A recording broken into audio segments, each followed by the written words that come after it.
Good morning to everybody. Happy Saturday.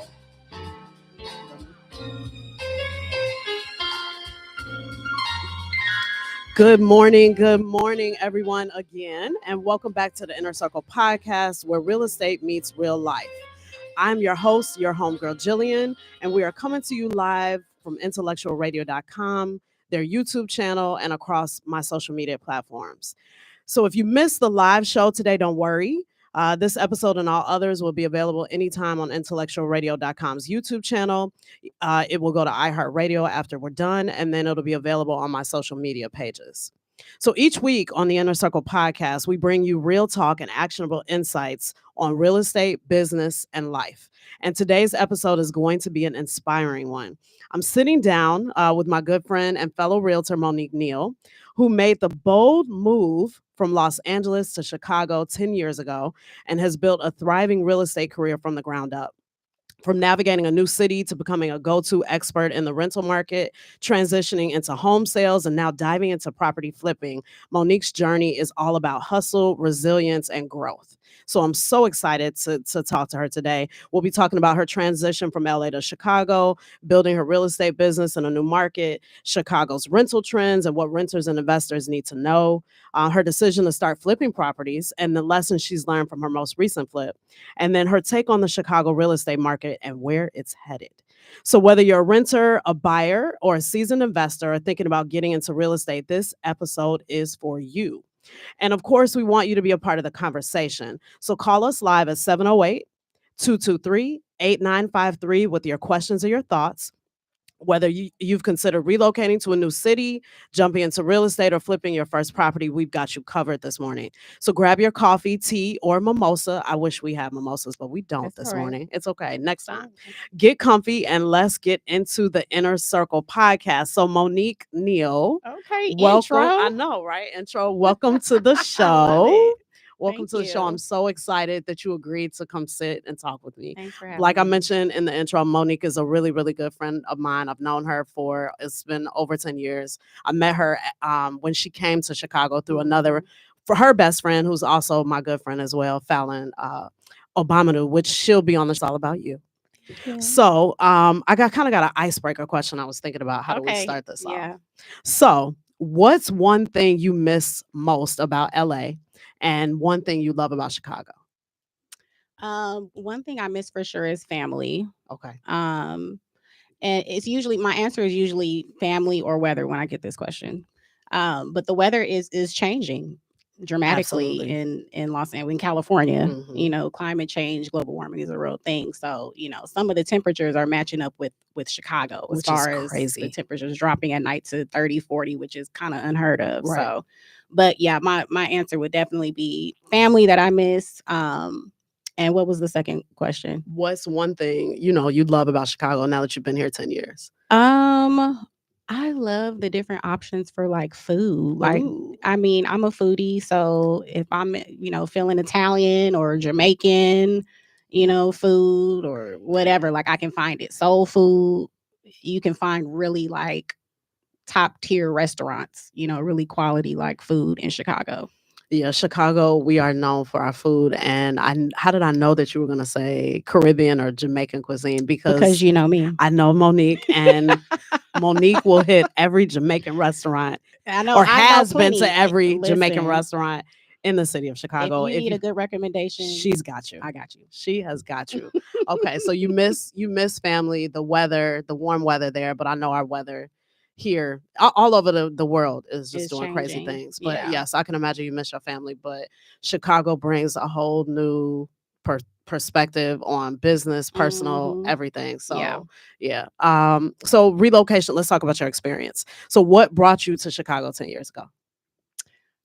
So my best friend, our mutual friend Fallon, actually moved here for a job opportunity. And I came to visit, and she teases me every time because, the first place she relocated to was Arkansas for a job. Remember.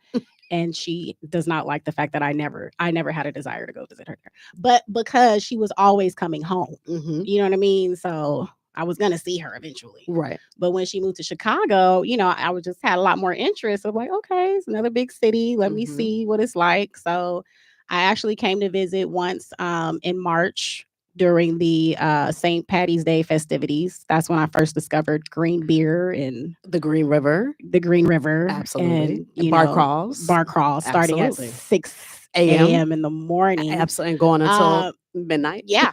Yeah. So that was exciting. And then I think I came back again maybe like in April. And then the last trip I took before I actually decided to move here was in the summer. And the summer is what got me.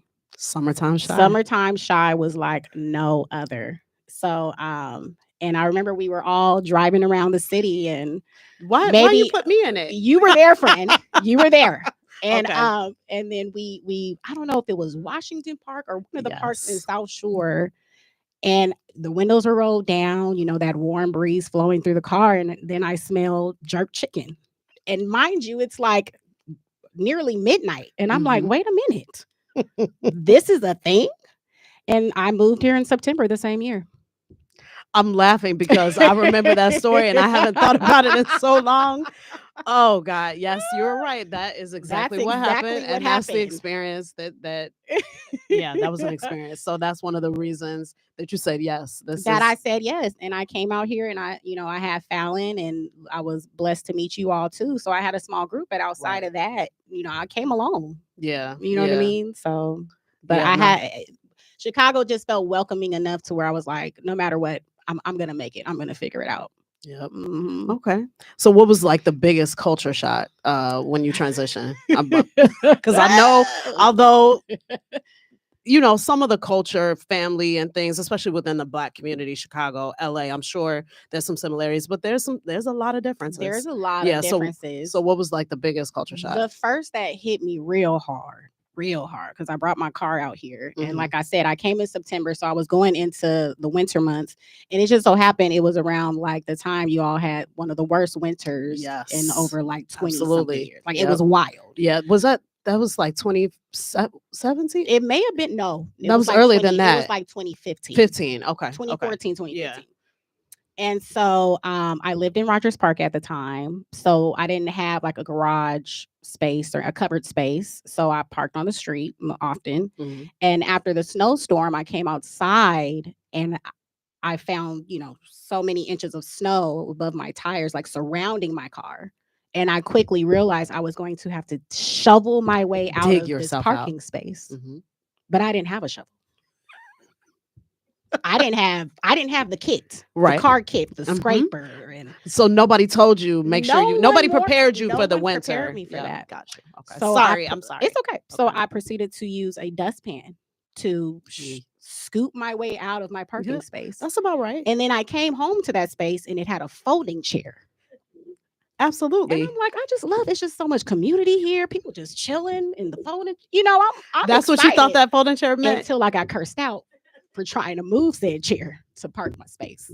Oh, yes, I remember that story as well. So yeah, culture shock for real. It's a culture shock. Chicago winter street parking is a real thing here. I know the stories and stuff like that. Even Monique just shared, but it is a legit thing. I've been other places and people literally ask, "Oh, is that real?" Because they've seen it on social media, and I'm like, "Yes, it's real. It's a real thing." Because I've never lived in the actual city, I've never had to deal with it, but friends and family. You had cover parking. You grew up with cover parking. Not always covered parking, but a spot. A designated.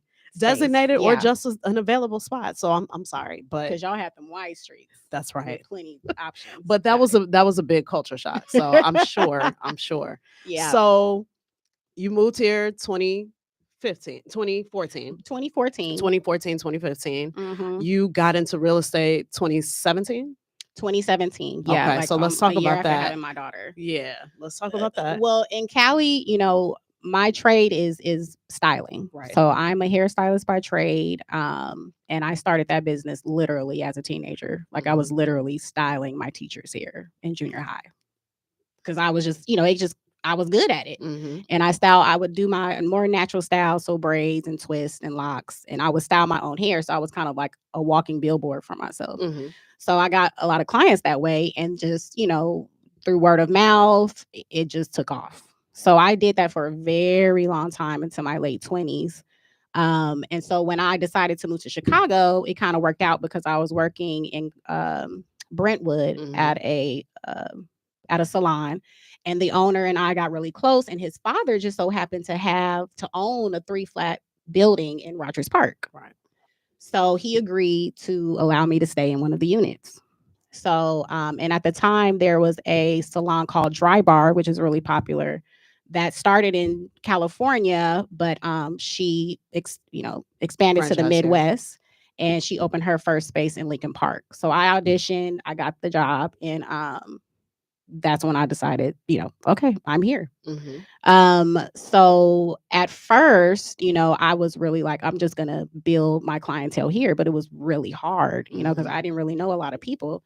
And with Dry Bar, I'm not doing natural hairstyles anymore. Now I'm doing blowouts. You know what I mean? So I kind of just got wiped out, and I was like, you know what? I think I want to pivot. So I was pregnant with my daughter, and I decided to try something, utilize my degree and go into just more corporate type of setting. So I joined Bank of America. I got hired with Bank of America as a teller.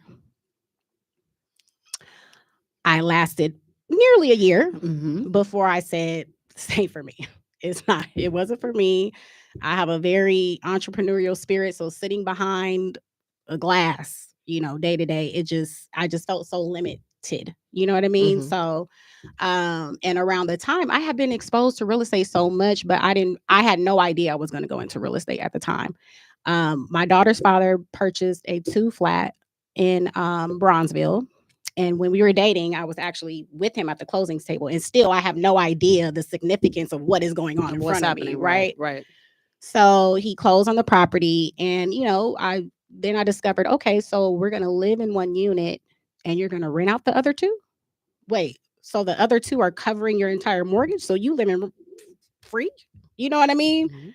And then, once I got to a place where I'm like, okay, well, the Bank of America is not for me. The corporate setting is not for me. I need something with like limitless earning potential that's going to still give me the flexibility of my time. What is that going to be? And I'm like, maybe I can do real estate. I can do that. You know what I mean? So I just started doing my research. I ended up going into like a class. It was like maybe a 6-week program where I just went every Saturday for like 8 hours. And then I became licensed. It all kind of happened pretty Really quickly. quick. I remember. It really did. So then I started at a boutique agent or boutique brokerage in up north, and that's when I started leasing as I prepared for my exam to become licensed to sell. Got it. So back in Cali, were you exposed to real estate or like your family owning property? Yes. Okay. But I still didn't understand the value of that. You know what I mean? So, my best friend Fallon, her parents own their property, and we kind of hung out in the same neighborhood because I had family. This is the west side of Long Beach, who also owned, single family homes. But then, once we got into college, Fallon's father owned a commercial property in Gardena, close to, downtown Los Angeles. I think it was like a 8-unit building. And so me, Fallon, and another friend of ours decided like, okay, well, we're going to room together. Like now we're going to step out and be adults. And he allowed us to rent one of his units. And those were some of like the best years of my life. But, like I said, this is a man and that wasn't his only property. Right. You know what I'm saying? So then coming to Chicago, and then being exposed through my child's father, and then my best friend ended up buying her property in Bronzeville. That's when it all clicked of like, yeah, I can do this. And the market was such, I'm like, I not only thought about it from a standpoint of me pivoting, and going into a different career, but how it can benefit me when it comes to the investment side of things. Because the prices were so low. The prices were low because you started at a time, I mean, we were coming out of the crash, like, so it was still a buyer's market, still in 2017, right? That was before COVID. So things were pretty consistent, I would say. So you started at a good time. You were able to see I don't want to say a balanced market in a sense. It wasn't a seller's market, it wasn't a buyer's market. It was more of a traditional market. Rates weren't super high. Right. So you were able to kind of get your experience, and I know you joined a team, right? Well, I your did. first brokerage, were you on a Yeah, team? once I was licensed, I went to Baird and Warner in the Right. South Loop, and I joined a team there. Yeah. Mhm. So you were able to, network with people or be on a team and see how Chicago real estate worked, right? Yeah. And the ins and outs. Because it was Yes. different than Cali. Well, Cali is its own beast, right? But Right. Chicago is its own as well. And I know you just talked about you and Fallon and your other friend. Was that Chastity? Okay. Yep. Living Yep. living in her dad's 8-unit building. So you were kind of exposed to rentals, right?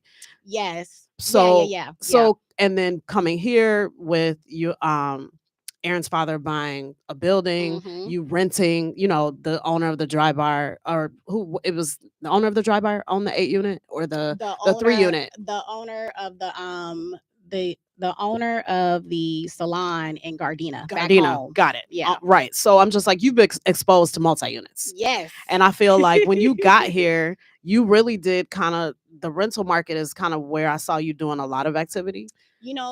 I just thought it was smart to start Mhm. with rentals, number one, because I can do it for a certain period of time before I had to be licensed. Right. But it really gave me an opportunity to really get acclimated to Chicago Mhm. because I had to familiarize myself with the different neighborhoods, Absolutely. what those neighborhoods offered, the different buildings in those neighborhoods, what they offered. So it helped me grow really quickly. I didn't have the weight of dealing with somebody buying like a $500,000 home. And now Mhm. I have to know all of my stuff. Like I can kind of make little mistakes and kind of learn the craft Mhm. through leasing Mhm. without so much, you know what I mean, at stake. I Got it. guess. Got it. So so you started in rentals, transition to buyers and sellers. So Mhm.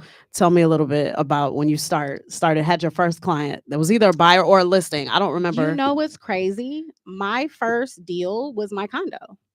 Was it? And it blew me away because I'm like, hold up. So you represented yourself I in the represented Yes. myself, Okay. right? So, but what blew my mind away is just like, okay, first of all, I was in Bronzeville. I am in Bronzeville, and I was able to secure maybe one of the last foreclosures in that area, right?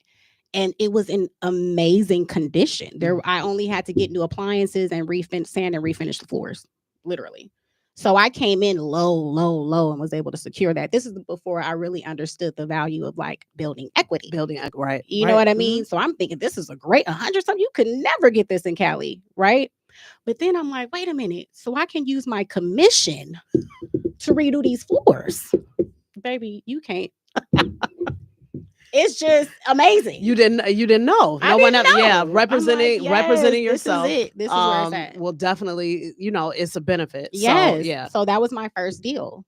And then, so once I was licensed, like I said, I went to Baird and Warner. I kind of latched on to a top producer.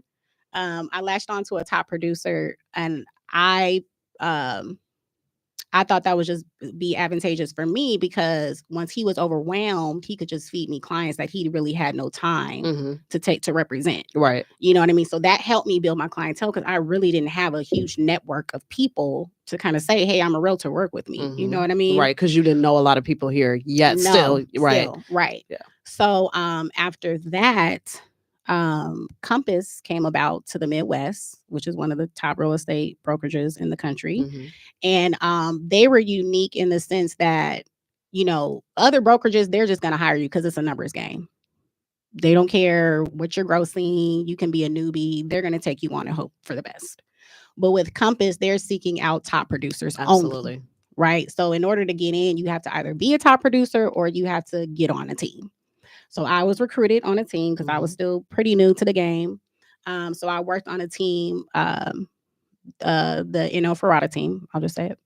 And she did most of her work in the South Loop. So that kind of elevated me a lot because I'm working under a woman who's grossing nearly 30 million a year. So right. it's just a different ball game, right? Yeah.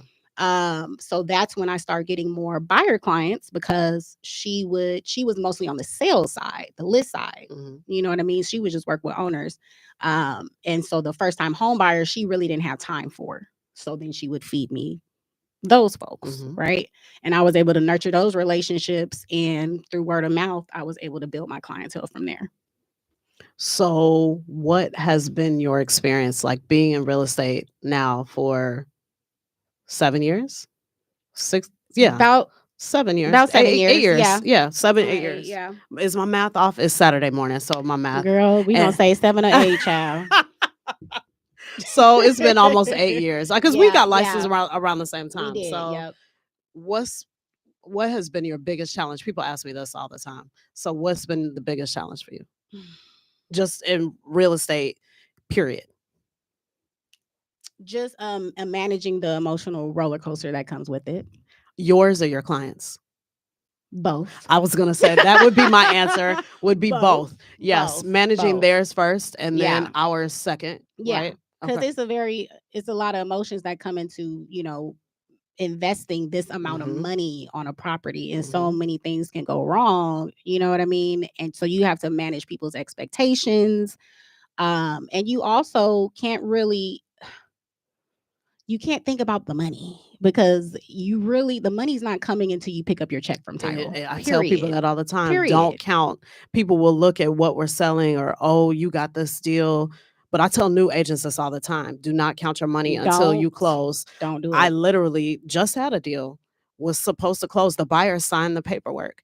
Something happened with the seller and title. We still have not closed to this day. And that was a No. month ago. So I'm just saying, like, you cannot count Yeah, your you money. can't. You can't. You Yeah. can't. And it just kind of keeps you in check of Mhm. like, no, you just do your due diligence and do all you can to get your client to the closing table. Then you can celebrate. Yeah.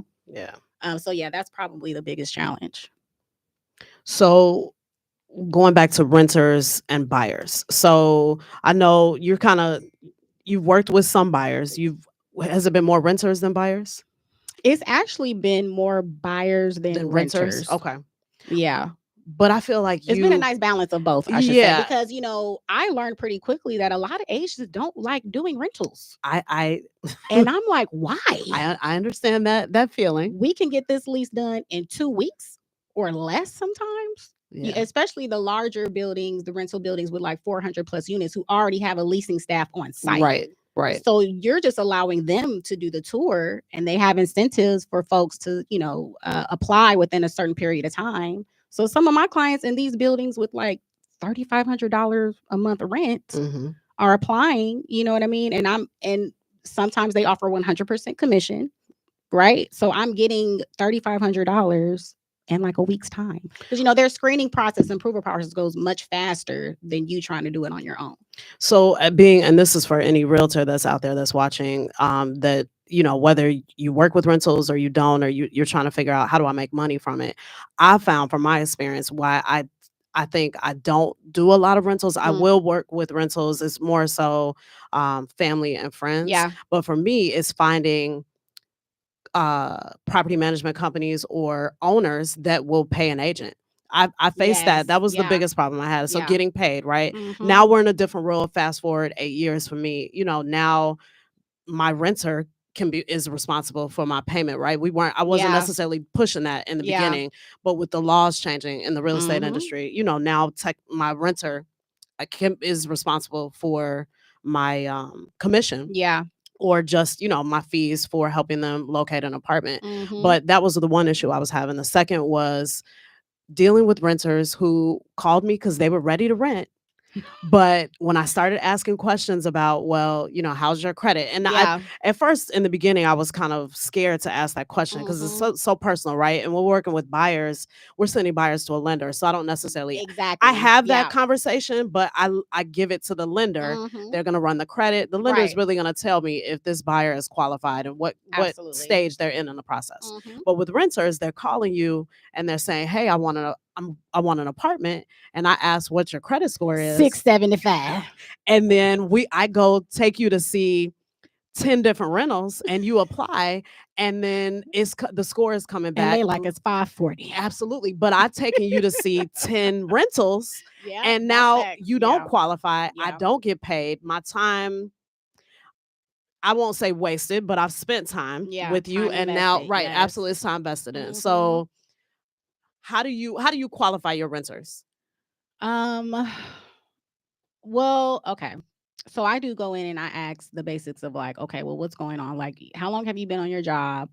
How much do you think you make? Okay, well, make sure they're going to ask for the last 2 months of pay stubs. So make sure you have that handy, clear pictures of them. Mhm. If you're starting a new job, make sure you have the offer letter with the company letterhead signed, because these are all the things, I've gotten pushback for from owners if it's not like that. So I'll just kind of just prepare them of what is expected of them to prove that they, are quality candidates. But it's a hit or miss, because they could tell me one thing, especially when it comes to the credit. A lot of people do not know What their their credit credit score. score. You know what I mean? So they can say it. Well, the last time I checked about 2 years ago, and I'm like, you got to check now, Mhm. today. Mhm. You know what I mean? So, but I feel like the biggest difference between working with a renter and working with a buyer, because like you said, with the buyer, it's all on the lender. You don't have to worry about that side. They're going to screen them and do their job. But with renters, you really have to kind of get nosy and get in the business. But it's only to their benefit, because it's like, I don't want to waste your time. I don't want to waste my time. These are the requirements, or maybe we go somewhere where the owner's a little more lenient. You know what I mean? But some people want to live where they want to live at the price point they think they can afford. And so, like it's setting expectations is sometimes difficult with renters. So do you talk to your renters about owning as you're touring? Like, do you have those conversations with them? Um, Because a big part of what we do is converting renters to, I mean, that's a marketing strategy for us as It realtors. is. It That's where we is. get a lot of our buyers, is converting renters to buyers or home ownership in general. So Yeah. do you kind of use that as a lane to build up your buyer pool in a year? Because a lot of things for us is future, right? Right. So I have not been good at that. okay. I will be really honest with you. No, I mean, I I haven't. appreciate that. Yeah. It benefits an agent to do that, just to stay top of mind should they choose to rent, and then like just schooling them on the benefits of renting, or buying versus renting. But I have not been good at that. Mm-mm. Yeah. No. It's for you, because you have a pool of renters, probably far more than I have, but that is your pool of potential future homeowners, True. Yep. so reaching back out to them a year later and talking, or even during the rental process, putting it in their mind. I would Right. do that with some of my renters, is I would put it in their mind, just 1 year, and Yeah. then I hope you're calling me in a year or in See, I nine can't months see. To because you're ready me, to buy. right, right, right, right. And to me, like it. This is gonna sound crazy, No, say but it.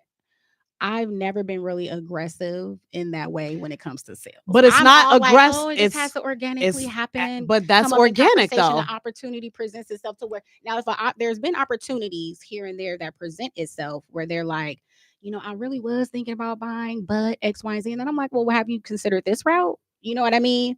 But not like, hey, keep me in mind if you know what I mean? Like, Well, the thing about it, unless somebody tells me that this space or property, whether it's a rental or a house or a building, is a yeah, forever space, yeah. then that to me means opportunity, that you're going to want to buy or sell this thing in the future. Yes. So Yep. I will, and it's not like I'm doing it connive. I'm saying it out in the open, Yeah. but I'm planting the seed, basically. I'm Exactly. planting the seed of, you're renting now, but I'm a big believer in ownership, right? Or rent to buy, rent and then transitioning to buying. Some people have to rent, and it's Yeah. okay to rent. I'm Yeah. like, it's fine to rent. Yeah.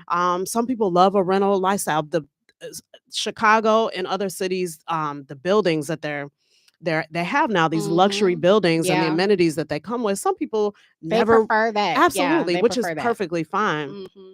But I've noticed just in my career, the renters that I've worked with, I try to plant the seed, Yeah. because I want you to know that you have the option to buy in the future. Yeah. That this rental solution right here is short term. It Mhm. can be short term. It does not have to be long term. Right. And has anybody ever talked to you about home ownership? Yeah. So I think realtors, that is our opportunity, and that's, like I said, it's a marketing strategy for us. Mhm. We farm, what we call farm, which is basically, um, we mail or we contact renters Yeah. that we know their lease is coming up. So, Yeah. Right. those are the population or segment of marketing that we go after for potential buyers, right? So, Mhm. but I'm with a renter who is a potential buyer. So it's Yeah. just having those conversations. Now, I will say on the flip side, when I'm working with investors or people buying, eventually they may become investors. This may now become an Correct. investment property where you need a Yes, renter. Now, absolutely. I've had more success in that realm Mhm. because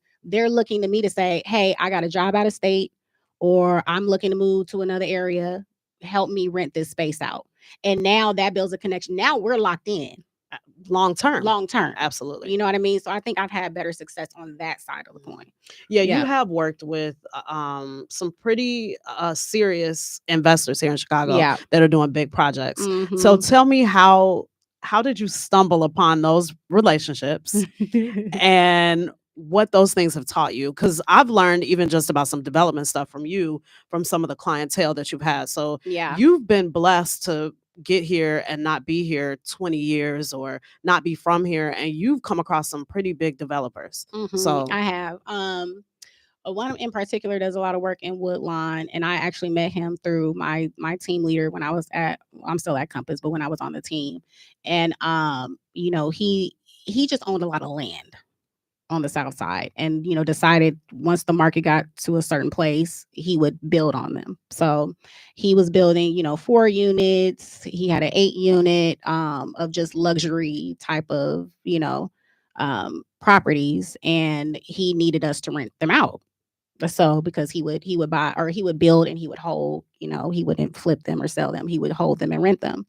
So I just built a relationship with him. I kind of picked his brain. I don't mind being a student to the game. I ask questions and I work hard. So you want me to come and show these properties and get you good renters. We're doing the screening process, everything from point A to point Z. We handled for his developments. And so on the flip side, maybe not on as big a scale, but when my friend purchased her 3 flat, she ended up marrying someone who also had a 3 flat. mhm. So they need renters, they need turnover services. So I was able to kind of get into the property management side of things, which kind of just helped me gain more experience on that side in case I decided to dip into that eventually. And that's one thing I love about real estate.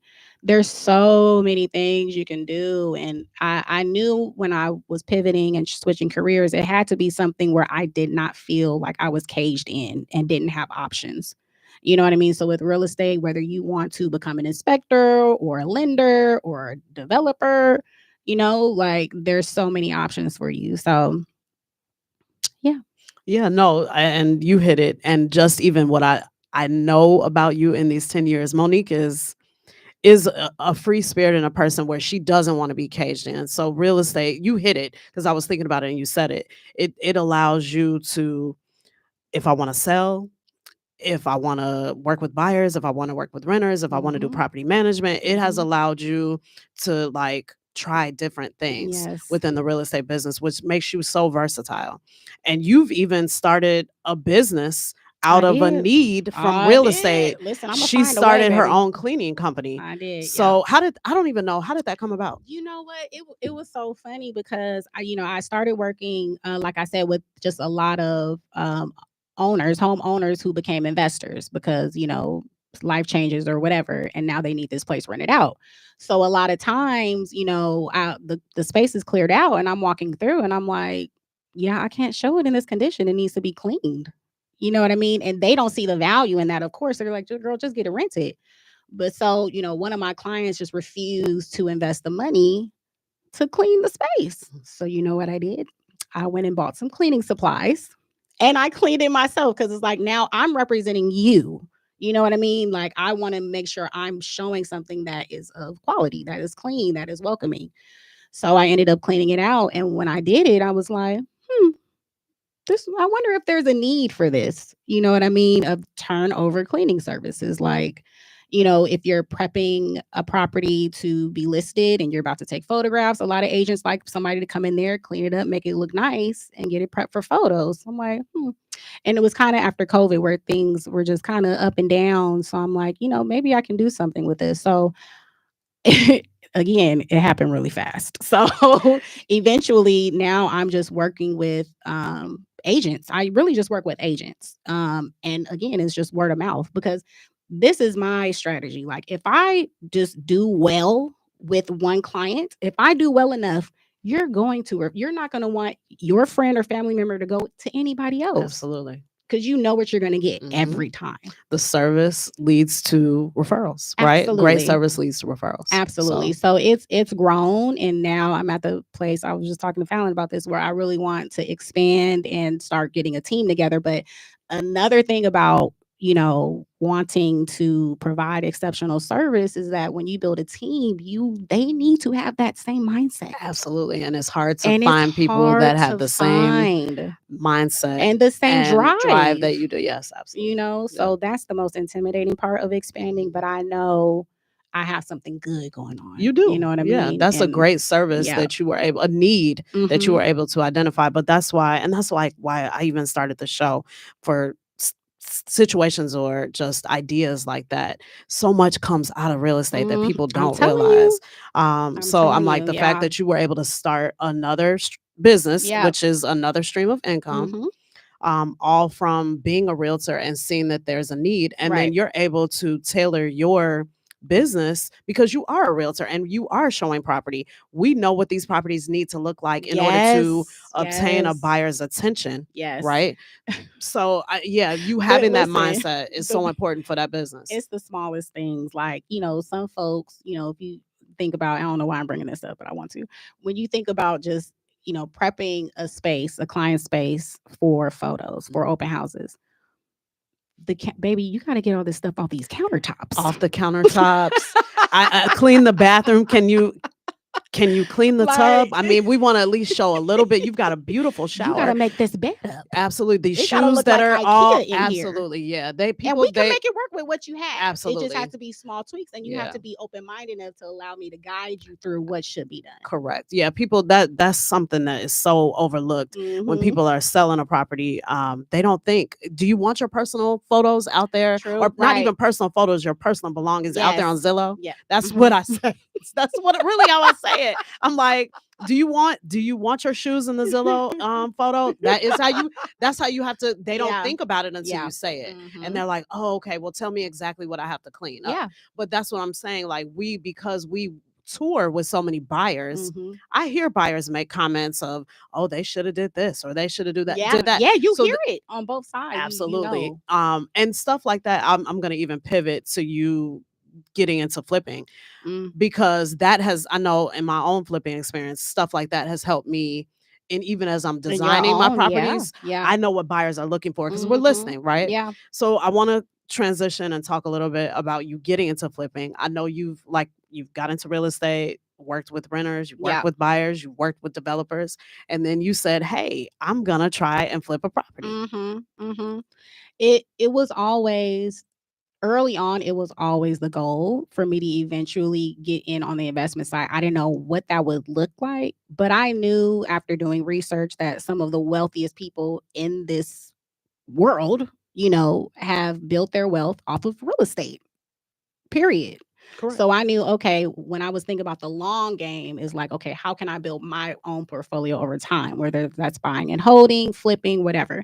So, and another thing that inspired me to do it is because the team leader that I had at Compass, she was a one-stop shop. So she worked on the listing side, but not only would she list these properties, but before listing, she was a GC, general contractor license, and she had her crew of people come in and say, "We're going to update this bathroom. We're going to do this, and you just pay me on the back end." But it was just like, just seeing her work, I'm like, oh yes, that's that creative side that we have of solution oriented. That was a good way for her to secure deals. Absolutely. And not let them go or let them sit or something get a lower price. Yes. Because it wasn't updated. That It's was a a great value move. add. Yeah, And they moved absolutely. quickly. Yeah, And it got to the point where people knew her work. They Yes. would go in and say, "Yeah, this was Miss Ferrata." Like, you know what I mean? Like, I just had so much respect for her in that regard. So, you know, with the flipping, I'm like, I was so excited because of that creative side of like, oh, I'm gonna buy this property and it's gonna be so cute. I know what floors I want, the light fixtures. I'm excited, right? But yeah, it wasn't, you know, it's not all peaches and roses. It's not. So It's a lot of let's work. talk about that. I didn't know how deep you wanted to get into We can get this deep. latest I mean, project. yeah. But you underwent a flip. This was about a Yes. year, About a year and some year, change. yeah, Yep. almost a year and a Mhm. half ago. You Mhm. bought a property in Yes. Avalon Park, right? Yes. A single family home, a Yes. beautiful brick single family home she Mhm. purchased. And at that time, I know because I she called me out, was like, "Friend, I want you to come look Mhm. at this property Yeah. based on your experience." And it is a beautiful property. Mhm. So you purchased it. Just talk to me about how you went through, what you were looking for. Let's go through the flip process, because Okay. I've talked about this on the show. I've when I first started the podcast, even when my first interview, I talked about it. Just identifying the property, looking at your ARVs, Yes. things like that. So Yes. And coming in as a realtor, I just really focused on the comps. I just really focused on the potential of how much money this can could make make. if it sells in 3 months So you didn't or less. necessarily focus on the cost to do the project. I did not. Got it. I did not. Okay. And and when I say it was an amazing investment on a great block, and there was so much activity in the area where I'm like, yeah, this is a no-brainer. You know what I mean? If we could, and we had people coming in telling us, contractors who I didn't know at the time, weren't really savvy, would tell us, oh man, 3-4 months tops. And I'm like, really? This is a huge home, and it's gutted to the And it needed studs. everything, It right? needed absolutely everything. So we're like, really? Okay, great. So even when it came down, and I feel like for newbie investors, it's really important. Do as much research as you possibly can, especially when it comes to the financial side of things, because we chose to go with the hard money lender, which was great because, they're not checking for credit. They're not asking for bank statements. They're just like, do you have your 20%? Then you got it. You know what I mean? And of course they want to protect their financial interest in the property. So they're going to run their comps too. And if the numbers seem right, you know, but we're newbie investors, and we're telling you that. And you're seeing the property for yourself and how much work it actually needs. And if you all claim to be savvy investors on your end, then you should see this property and say, they should have said, you're way over your head. Either now you can take this on, but I need to vet your GCs, make sure they have a crew, and we're paying them directly to make sure they're getting it done to protect us and protect them. Yeah, but But hard that's not money how they make lenders, money. not at all. I'm That's not like, how they make they, money. if anything, they're gonna probably have somebody that you have to go through to come out when you want draws. And a draw is when you use a hard money lender, they're normally the loan to value. They're lending you purchase. My words are coming out wrong. They're lending you money to purchase that property. Is normally 85%. Well, let's just say minimum 75%. To purchase that property, and then they're most times giving you 100% 100% of the renovation renovation. cost, Yep. right? But you have a schedule. You have to put together a scope in the beginning, Yes. right? Yes. That they approve, right? Baby, when I tell you my scope was so elementary, like how did they know? You should have seen from my scope of work. I didn't know what I But was I doing. think partially some of these hard money lenders, but that's a way sometimes that they make money. No, they don't want a property to go into foreclosure Yeah. or the borrower to default or any of that. But Yeah. they sometimes can use that to make money. But Mm. like the hard money lender that I went with, they wanted to know your experience. You had Yeah. to have had at least 2 flips. Yeah. They wanted to, and then they wanted you to send them the information. They looked at them. Yeah. What did you put Pictures in it? before and All of that. afters. But this Yeah. lender that you went with didn't have that. And not every No. lender, not every hard money lender out It's there like this. Of course, is there the are great same. hard Yeah. money lenders out there. We just didn't have enough conversations with folks to get a good match for us. Right. That would put us in the best position. So even with this hard money lender, yes, they said if you guys are savvy investors, we'll even give you a better interest rate. Oh, you're not. You're a newbie, so we're going to hit you with 15%. Yeah. On top of your 20%, on top of the closing fees and our attorney fees that you have to pay for, right? And so we're like, okay, but it's still such a good investment. Like, we'll be okay. We were able to negotiate a what do you call it? Like they gave us $10,000 up front in advance. Yeah. Which I had never heard of. Yeah. But yeah. So I was able to negotiate that. But even still, like, even when it came to the timeline of how long, it took us to finish, first of all, the term was 6 months. We should have never gotten locked into a 6-month agreement, considering how much work was needed And considering we were newbies and we would have to, there was just going to be some time where we're just trying to figure it out. Absolutely. You know what I mean? So which cut into your 6-month time. Which cut into my 6-month time. And going beyond that 6 months, we were hit every time with a 5% fee, which based on our numbers was an additional $9,000. Right. So it's like the things that you have to be mindful of. But I honestly feel like if we had a GC come in there and knock it out, we would have been great.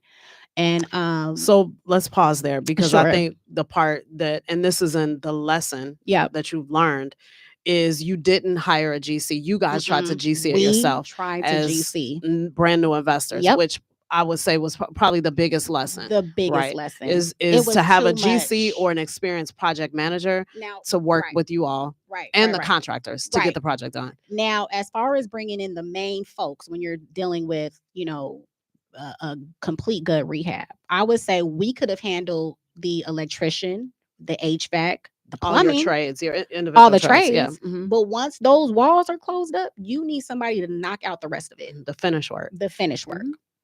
You know what I mean? And then you have to get a good GC that knows what things cost, baby. The covers for those recessed lighting, honey. The plates for the light switches. That's what y'all asking for? Absolutely. We ain't getting no damn lights up in here. We're not doing it. No, I understand that things add up but not quickly. Even. I mean, yes, your contractor knowing the cost and setting the expectation if your client doesn't know. So somebody has to know the cost of things, right? Yes. But those things, back to again a lesson, should have been built when you were sitting down, going over your numbers with a contractor. Yeah, is what you should have been done in the beginning, right? Yep. The contractor would have said, "Oh, your building materials are too low. You're under by $15,000. You guys need to take this. Your rough materials, drywall, insulation, all those things need to be taken up. So your costs in the beginning were off, which affected you guys in the end. And you're saying you're saying it, and I'm saying it. Had you all worked with a GC, a licensed GC in the beginning, before you even secured the deal, yes, it would have helped. Absolutely, it would have helped. Absolutely, yeah, it would have helped.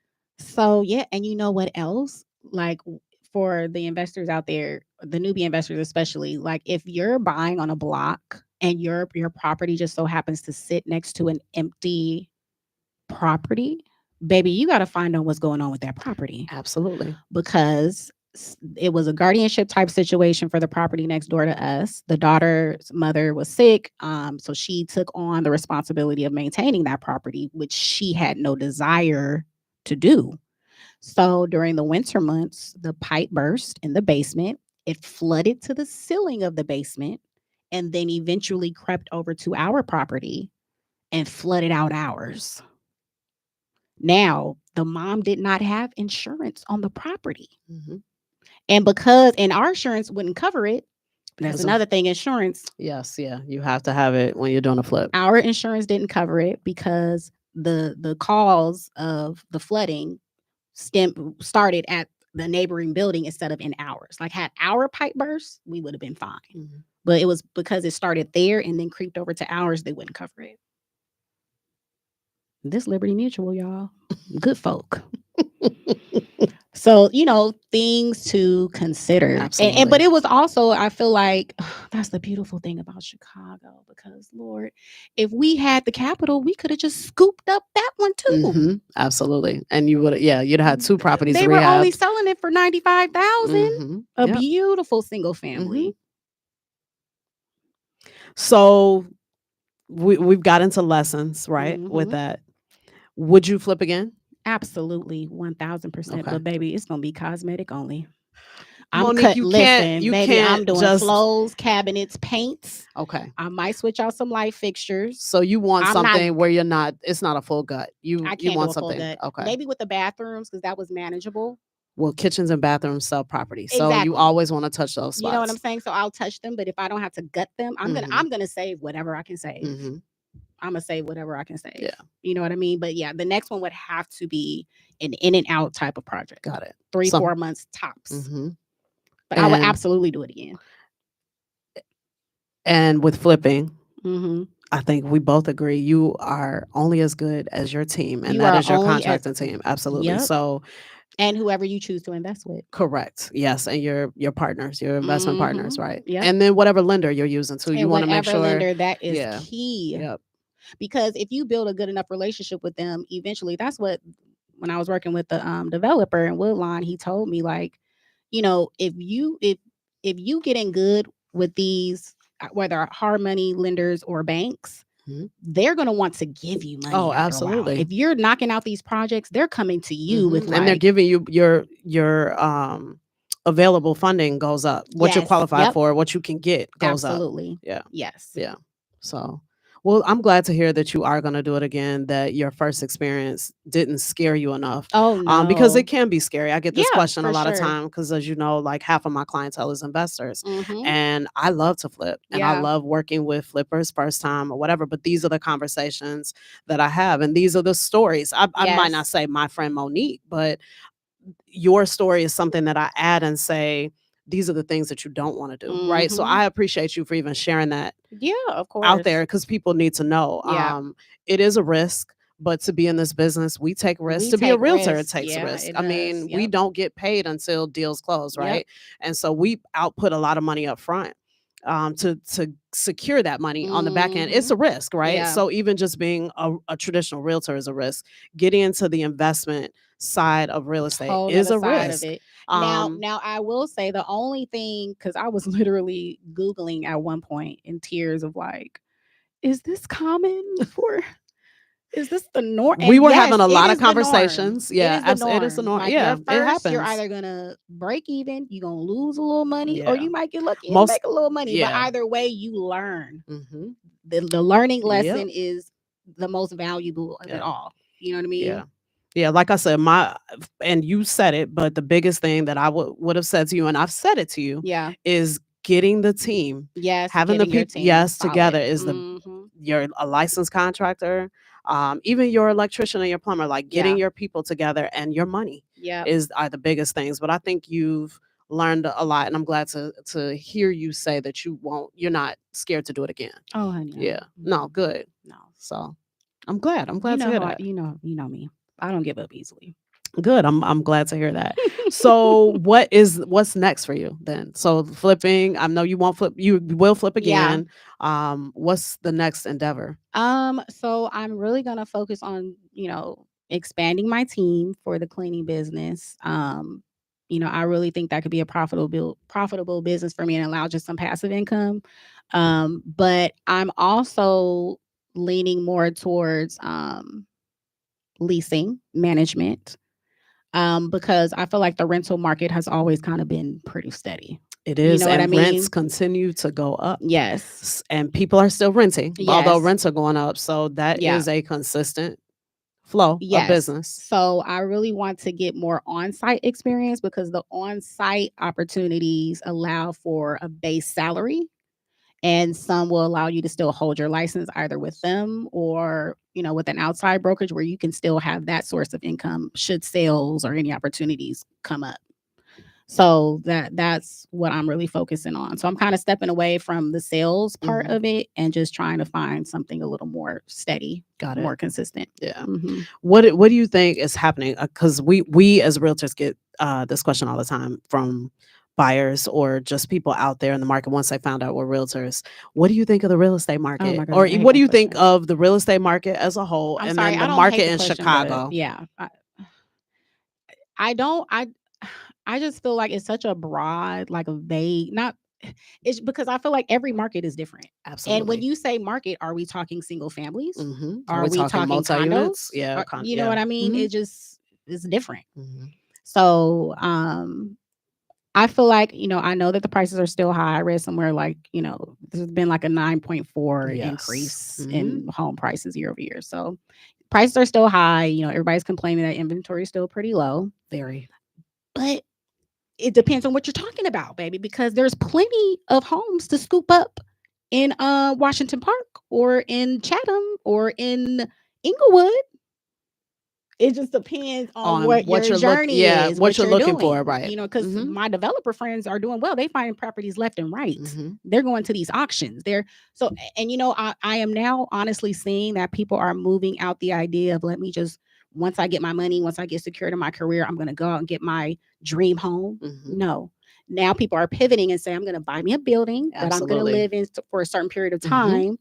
And then once that is performing, then that's going to fund the dream home that I want. Yes. I think a lot of people are waking up to the that switch over like the last 5 years. Absolutely. I've seen that a lot. I'm having that conversation more and more with people that come to me and say, or renters. I have a friend now who's renting in an apartment building, and he's like, I've been opening up the mail that comes. I know I'm not supposed to open up the mail for the owner, but I've been opening up the mail to see has he been paying the taxes. And he's like, they were paying it for years, and then I just saw the taxes were sold in 2019 and 2020, and he's like, what do you think I should do? And I said, do you want to buy the building? And he was like, I never thought about it. And I'm like, why don't you see if the owner is willing to sell you the building? You still continue to live in a unit, fix the rest of the units up, fix the building up, refinance it, pull that money out, go buy yourself something, because he wants to flip as well. Okay. So I'm talking to him about strategies of how he can do this. But people, you have to get creative. You have to get and creative. I think the trend, you hit the nail on the head. The transition is happening. People are figuring out, how can I get creative instead of going into just traditional home ownership and what our parents and our grandparents did. Let me just buy this property. I'm going to keep it forever. And keep it for the rest of my life. Yeah. The younger generation, and even people our age and younger, they're getting more creative and savvy in ways to go about using real estate to build generational wealth and how you can do things. So we're having those conversations more, and we're having to get creative as realtors and to present our clients or potential clientele with different options that they can have. So. And that's, I feel like that's the fun part of this business. You know what I mean? There's just so many creative ways that you can get deals done and, help people reach their real estate goals. Yeah, absolutely. So we talked about biggest lesson you've learned as a realtor, and now as a flipper. Moving forward, like, if you could represent, what's like your ideal client? Like, if you could represent, I thought about this question yesterday. I'm like, that's a good question. If somebody ever asked me, like, what's the ideal type of client if you could represent for a deal, what would it be? I've had an amazing client. I've already experienced my dream client. You have? Oh my God. Okay. Yes. So this was a woman who, her and her husband had two beautiful girls, who were moving off to college. So they were going to be empty nesters. So they wanted to, she had a home in, oh my God, I can't think of the area, but I told you about it, but you probably not can remember. Was this in the suburbs? It was in the burbs. Aurora? It was in the burbs, or... not Aurora. Oh, I can't think of the name. Okay, but anyhow, so she was going to hold that townhome, and not even rent it out, but just have it to where, if they're in the burbs, because I think her husband worked near the property. So she was like, if we're out there, we stay there, but we want a cute condo, in the South Loop. So I helped her to find, matter of fact, I didn't help her. I'm sorry. She sent me the property. That's normally how it happens in today's day with Zillow, and all Redfin, she said, and everything. Run the comps and figure out a good offer. We went to tour it. We put in an offer like the next day. Wow. So we secured that space. Then she called me and said, okay, well, one of my daughters decided to stay in the city and go to Northwestern. She needs a condo. She sent me the condo that her daughter needed and said, run the comps, get back to me on a good offer. She put in an offer within, it took a little time, maybe like a few weeks. We were under contract.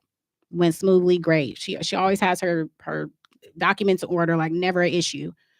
So we end up closing on that. She calls me back within 6 months and says, now I want to sell my home, my townhome, which she renovated herself. So she has a good eye for design too. So she can find good deals and she's not worried about the work because she has her people. So I end up listing that home for her, and we went under contract within a week because the market was just crazy over there at that time, or the demand for stuff was just crazy over there at that time. So she was my dream client because she knew what she wanted. And she was very intentional of doing her own research. It's like she just needed me, honestly, I think, to just keep things to get the transaction right. Absolutely. Yep. Because did you negotiate the deals or? Yeah, I did. I was able to negotiate. Okay. Yeah, I was able to negotiate and get some good numbers. But, she was the star of the show, and I was just playing a supportive role, which I didn't mind. Yeah, Because it made my job easy. That's a dream client. You know what I mean? I mean, that's a dream client. So she didn't make you work super duper hard for it, you didn't work up front for it. You maybe in the back end or during it. Yeah, you know what I'm saying? Yeah, the back end and during. Yes. You know, because she was also very particular of like, well, why she knew this exactly or why what you that? wanted. No, we got to look into this and figure out that. You know what I mean? But as long as I'm on top of it and I'm getting answers for her, she's moving forward. Yeah, you know what I mean. Yeah. So I love her. Those dream clients, they come around every now and then. But she's great. That's one of the benefits of our job. When you don't get a dream client, we get to educate. And I think you get to build relationships with the clients that we do have that don't know what they want. Yeah. So I think that's how we build those long-lasting relationships. You do with a client like that too, because they know what they want and they know they can rely on you to get it done. Right. But those clients that don't know, you know, we get a chance to get a feel and an idea for who they are. The same on the reverse side, right? Yep. And that's how you build that trusting relationship. So absolutely, that's the one thing that when we don't have that client that has it all together, right? So you are the expert. You are the expert. Yeah. Absolutely. Yeah. So as we're about to close out, but a couple rapid fire questions I do want to ask really quick. So what is your favorite Chicago neighborhood since you've been here 10 years? What? There's so many that I love. You have to pick one. Why? I can't do top 3? Okay, just top 3. Come on. Okay, cool. Come with it. Okay, we got time. Okay. So top 3, I would say the top one for me lately has been Fulton Market, because there's just so much to do in Fulton. The second would be Wicker Park. Okay. Because we've had some good times in Wicker, you know, off Milwaukee Ave. You know, one of my favorite reggae spots is over there, Sub T, baby. Yep. You know what I mean? And then I will say my third would be a mix between Bronzeville and Hyde Park. I figured that. I figured Bronzeville and Hyde Park would definitely be in your list. And only because it just blew my mind, the number of Black-owned businesses over there that you're able to support is endless. You know, Virtue, 14 Parish, The Dawn, Silver Room, Sean Michelle Ice Cream Parlor. Like, baby, I'm all over there. Good. Clearly. No, Black business is strong in those areas. And they are. Ownership too. I mean, when you look at all the condos, and I know Bronzeville is heavily on condos and rentals too, but it is a lot of Black ownership, home ownership, and commercial. In that area. Yep. So what's the best restaurant in the city for you? Girl, you know I love to eat. I know we talked about Jamaican being or Caribbean being one of Monique's favorite, but if you had to pick your favorite restaurant, what would it be? It would be Guilt Bar. Oh, that's a good one. I wasn't expecting that. It will be Guilt Bar. I love Guilt Bar. Some of the best steak I've ever had. Some of the best cocktails, like service vibes. It's impeccable. Absolutely. Okay, yes, Guilt Bar. Absolutely. I never knew that. And then what is one piece of advice you give your younger self 10 years ago? So the Monique that moved to Chicago after that amazing summer that you had. Beautiful. So what's that one piece of advice you would give your young self? I would say keep God at the center of every decision you make. Okay. Because I feel like if I had done that early on, like I probably would have been a lot further. You know what I mean? Not saying that I haven't accomplished a lot, because I have, but I just feel like I had to go through a lot of valleys, you know what I mean? And just, you know, crazy things that have happened that maybe I could have avoided had I sought out God first. You know what I mean? So right now I'm just more grounded in my spiritual journey, because I can't do it alone. Especially that, you know, I'm 40 now, so I want to keep elevating and evolving, but you know, I just got to be more disciplined in my spiritual journey. I love that. Nope, I love that. And I feel like that has helped you, or as you've realized that's what you needed, it's helped you to finding your purpose. Yes. Yeah. So absolutely. I love that for you. I love that for you. Thank you, Jillian. So Monique, tell people where they can connect with you. So if you're looking for cleaning services, again, turnover cleaning. So most of these units are vacant, or if you're a realtor and you're trying to list a home that, you know, your clients still live in, but you just want to spruce up for photos and for open houses, you can actually just email me at 247.cleanfreak@gmail.com. You can also follow me on Instagram if you want to see some before and after photos at 247.clearingfreak. But I guess, oh, and if you know of any property managers who are looking for leasing managers or assistant property managers, you can email me the information to Monique.Neal, Neal at compass.com, and we can have a conversation. Awesome. Awesome. So, Monique, thank you so much for joining me today. Your Of course. journey from Cali to Chicago, your growth in real estate, and your transition into property flipping is like truly inspiring. I'm so glad you came on today to share your experiences with me and with my audience. Your hustle, your resilience, and the lessons you've shared, like, is something I know our listeners will take to heart, as I have as well, even just in our regular everyday Yeah. conversations, because I do talk to her often. So, to all our listeners, remember, success in real estate or any business is about adapting, staying persistent, and seizing opportunities when they come. Whether you're renting, buying, selling, or flipping, the key is to stay informed, build strong relationships, and never stop learning. So, if you missed any part of today's episode, don't worry. You can catch the replay on IntellectualRadio.com, their YouTube channel, iHeartRadio, and across my social media platforms. Thank you for tuning into the Inner Circle podcast, where real estate meets real life and real talk. I'm your host, your Home Girl Jillian. Until next time, stay focused, stay inspired, and keep building your dream one deal at a time.